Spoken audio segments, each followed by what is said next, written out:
I'm one of those people who's a firm believer that if you own it, you need to know how to maintain it. So today I'm going to be doing an oil change, and with the thing with oil changes is you don't always save money, but if you do it yourself, a lot of times you're using higher quality oil, which is better for the car. It might cost you 35, 40 bucks to change the oil yourself, and it might cost 30 to 60 to get the oil changed for you. The real difference is going to be what you're putting into the car. The other thing is when you have an oil change done, you should either take it to a dealership, a very dependable mechanic, and you should change your oil every now and then yourself, because what you're doing is you're learning your car, you're understanding your vehicle, and all of that is important if you're going to maintain the vehicle and keep it running for you. I'm going to be changing the oil this time on this truck. I'm also going to be changing my air filter because I've been driving this truck a lot on dusty roads. It's labeled that there's a K&N in there. If there is, I'll pull that out, wash it, drain it, re-oil it, and I'll put it back in. But for now, while I'm doing that, I've got a paper filter that should help me out a little bit with my fuel economy in the meantime. I don't know what's in there because I have not done this vehicle myself for a while. And that's because we had a lot of work done to the motor, and I haven't been the one changing the oil on it.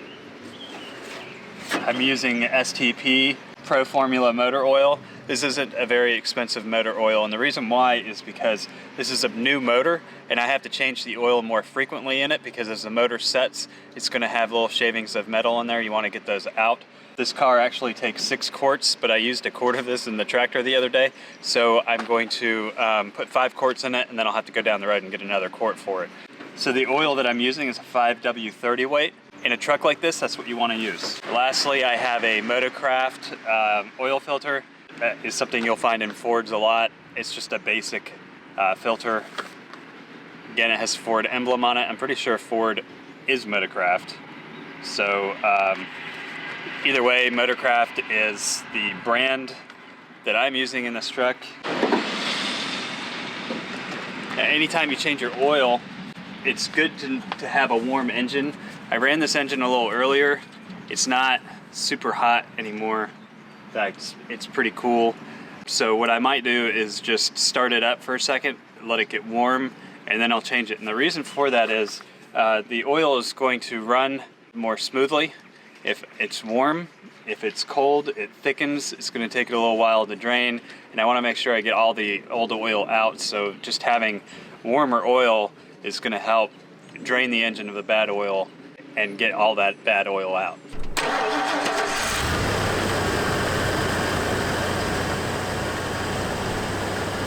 Now, when I change my oil, I'm gonna actually open up my oil filler cap. Generally, that'll be inside the engine and it'll say engine oil on it. So you should be able to figure that one out. And I'm gonna go ahead and pull my oil rod. And the reason why I pull those two things out is because I want to give as much air coming down through there as possible to allow the oil to seep through quickly. I also noticed when turning my wheels that getting a little bit of a strain sound on my power steering.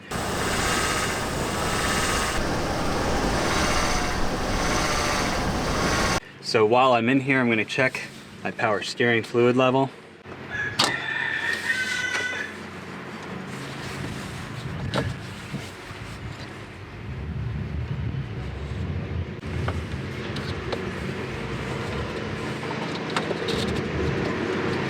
Power steering level seems to be fine, so I'm not going to worry about anything else with that right now. Now, I also mentioned that while I was doing this, I was going to go ahead and change my K&N filter or air filter. I'm not sure if there's a K&N in here. It says K&N on the box, but somebody could have just put that on there, and the filter that's in there could have been replaced already with something else. I didn't want to spend the money on a new K&N just in case when I got in here to do this, there was already a K&N in there. So I'm going to remove my hoses here.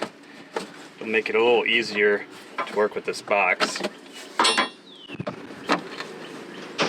Screw the box.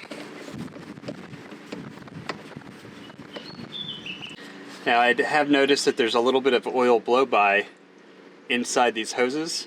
The problem is that I recently replaced the motor in this, so that oil blow-by could be from the old motor that's just simply in there, because I haven't been losing any oil in the car since replacing the motor. And because I did not do the work to this motor, I don't know if the mechanic just didn't clean that out. So what I'm going to do is clean that off while I'm in here, so that the next time I do a little bit of maintenance, I could see if there's still oil in there. It's my Southwire Screwdriver, 12-in-1. Awesome screwdriver, love this tool. Promote it a lot on our channel because I just love it. And this is not a K&N air filter that was in there. This air filter does not look horrible. It's pretty clean on one side. There's no oil on the air filter itself, so I'm going to assume that my fear of oil passing through this is from the older motor and not from this motor, because obviously the mechanic has replaced this air filter and the air filter is fine. However, I've pulled it out. The air filter is not horrible, like I said. There's still a lot of dirt and grime in there. I have a new air filter. I might as well just go ahead and replace it. It's gonna be healthier for the car in the long run, and you shouldn't really wait until your air filter is looking really bad to replace it. New air filter. And I am going to, while I have this open, go ahead and wipe some of that old oil from the old motor out of there. So what happened with our old motor is, because the oil, the pistons were bad in it, they were pushing oil up all over the place. That oil definitely got up into just about every part of this motor possible. And what you have, older air coming out of the motor, here it is, that air intake, some hot air that comes back and feeds back into your air filter chamber here, and that air was pumping oil from the motor back into this box, and that's initially how oil got into this box. I'm sure that there's probably still in some of these older hoses and stuff some blow by happening in there, but my goal is to keep this clean so that if I start having a problem, I'm going to notice it. Whereas right now, there's just old built-up oil down in there. Shouldn't be. I've gone through 2 motors on this truck. The second motor was one that I had purchased used, and our local mechanics who put it in warrantied it. So when we realized that one was having a problem, he replaced it for us with this motor.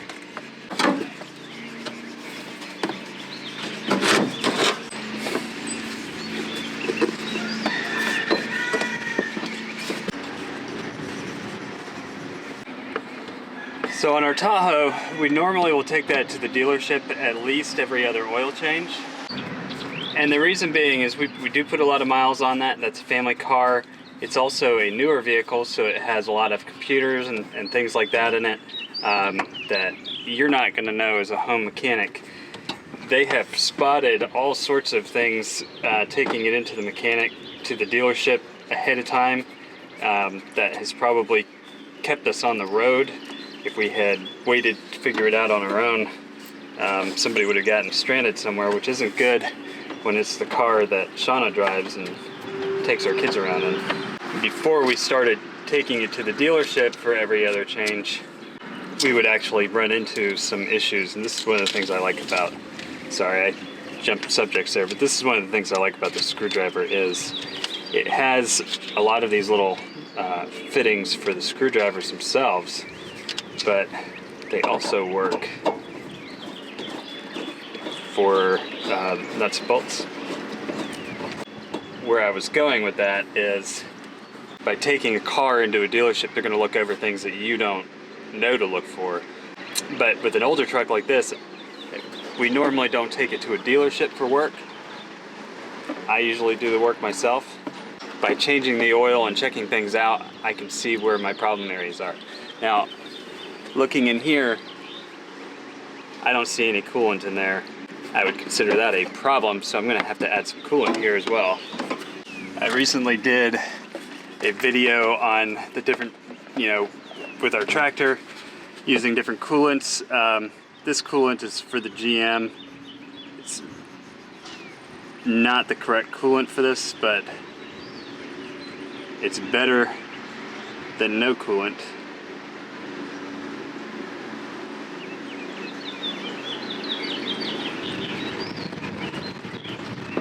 Bothers me that the coolant got that low.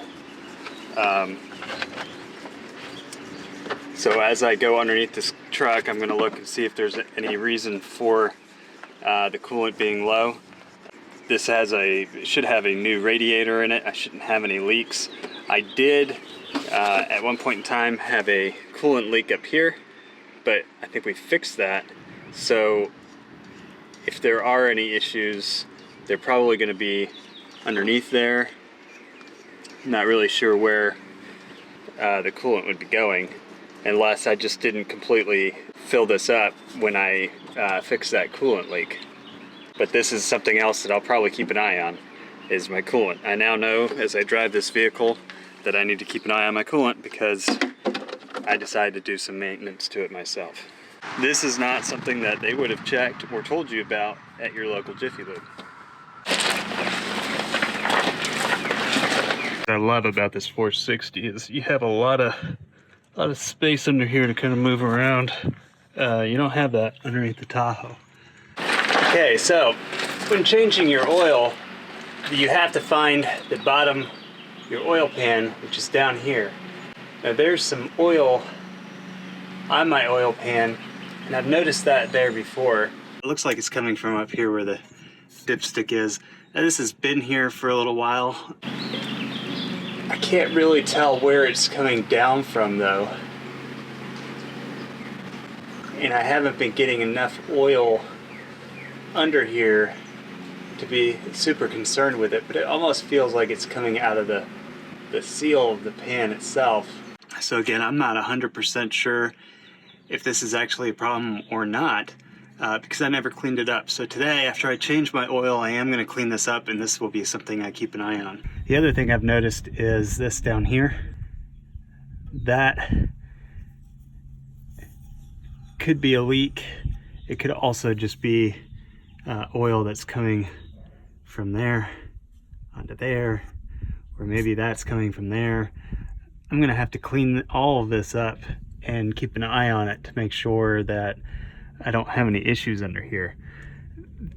This slave cylinder over here was leaking at one point in time. I didn't clean any of this up afterwards, so for all I know, it could all be, coming in from there.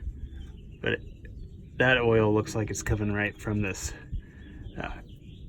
casing here. All of this stuff is stuff that you should keep an eye on and have a pretty good idea of what's going on with your car so that you can maintain it yourself or know when you're going to have an issue. That could be oil from my transmission, which is pretty big. Who knows?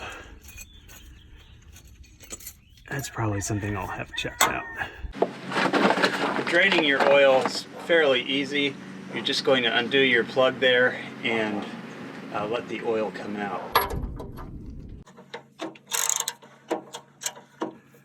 Now, what I like to do is once I get it finger tight or finger loose, I'll go ahead and just finish it with this. Make sure my drain pan is centered underneath that plug because it's going to come rushing out. And there we go. Nasty looking oil. So I am going to let that drain while I go get some lunch. This is what your oil looks like after it's been used in your car. It's just nasty, grimy, bad stuff. That's what you don't want in your engine. Now I'm going to go ahead and put the plug back in the drain pan so I can refill my truck with oil. Tighten that back down in there.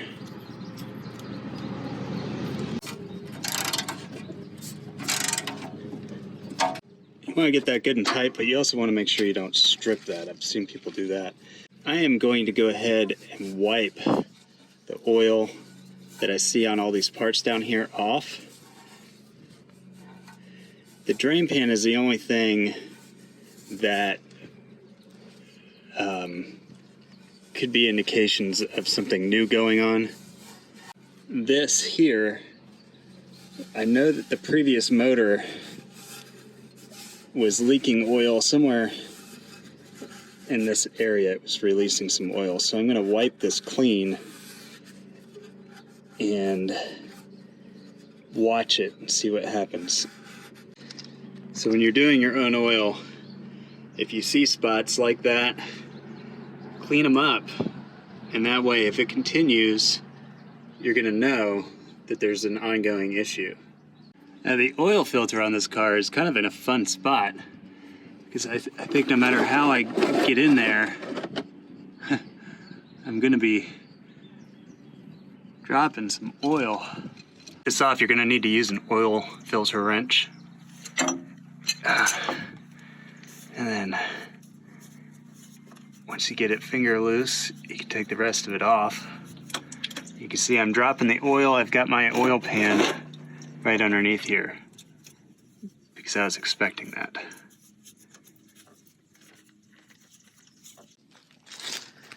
It's something I like to do before I put on my new filter is get some oil onto this rubber ring right around the outside.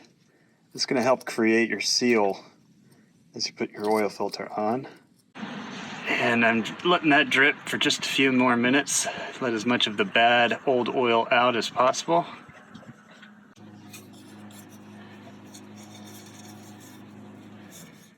Put on your new Motorcraft.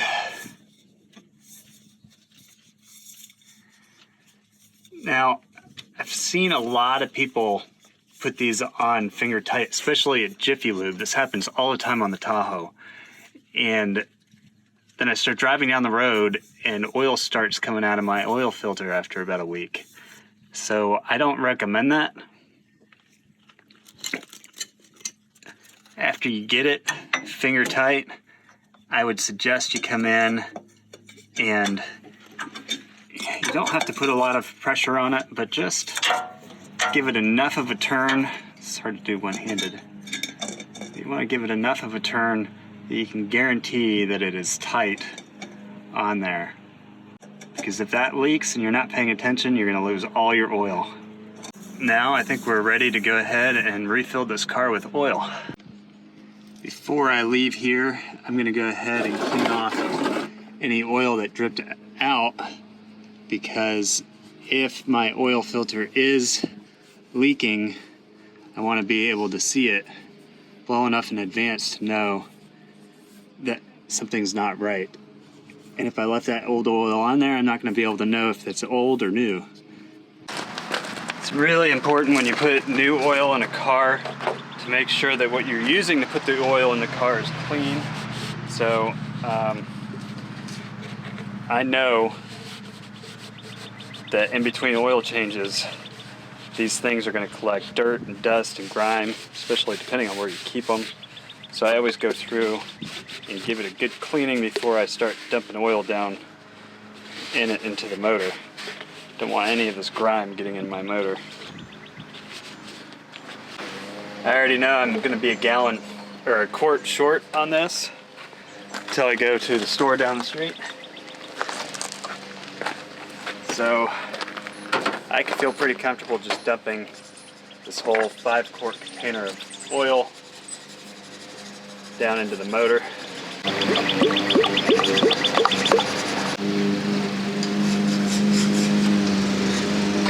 If you try and dump the oil in there without using one of these funnels, you're gonna get oil on all over the motor and different parts of it. And oil, if it's on the right parts of your motor, can catch on fire. So it's better to invest a couple bucks in a funnel and use a funnel every time you change your oil.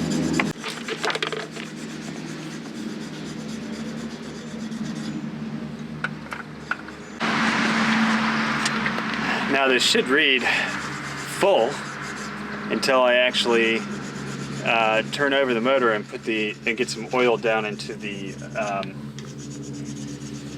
filter. That's really, I think that filter is going to fit about a quart of oil, at least a half a quart.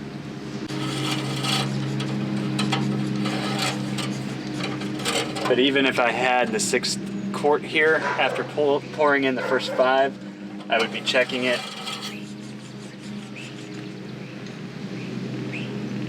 And yes, that is reading full right now. So once I turn it over and check it again, they'll probably be down a quart to a half quart of oil. You don't want to overfill these. And what will generally end up happening is there's going to be some residual oil from the last oil change in there. But overfilling your oil is just as bad as not having any oil in it sometimes, because it'll bust out seals, create too much pressure. The oil is going to find a way to escape, and when it does, it's going to cause problems for your motor.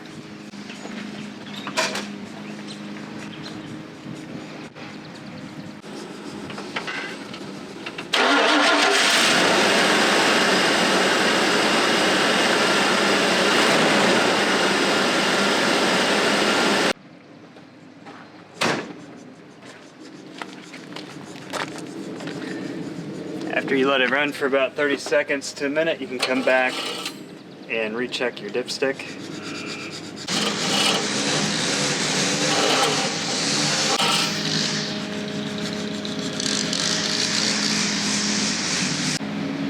And now it says that I need to add about a quart of oil. So that oil filter took up a complete quart. So next time I go to the store, before I really drive anywhere, I'll go ahead and I'll add that quart of oil to it. It's not going to hurt me to drive down the street with low on 1 quart of oil. I'm sure many of us have driven much further than that with low on oil. I'm going to check everything over, make sure that my oil filter's not leaking, make sure that my oil pan's not leaking, make sure there's no leaks anywhere before I drive off with it.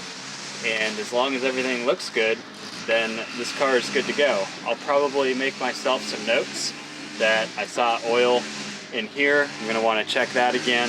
I saw some oil underneath the car in some spots, and my coolant level was a little low. And now I'll monitor those and see how often that's occurring, when it's occurring, and make decisions on maintenance from there.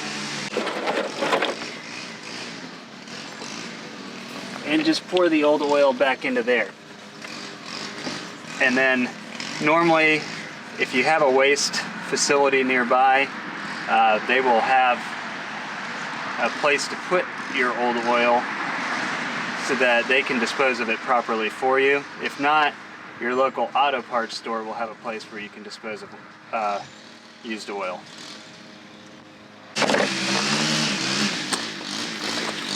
So I've got a little over 5 quarts of oil in that container.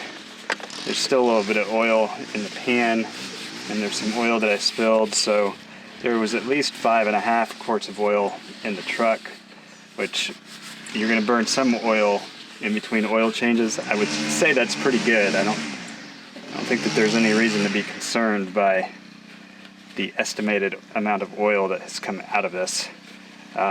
Generally, if there's a problem, you're going to be down at least a quart of oil.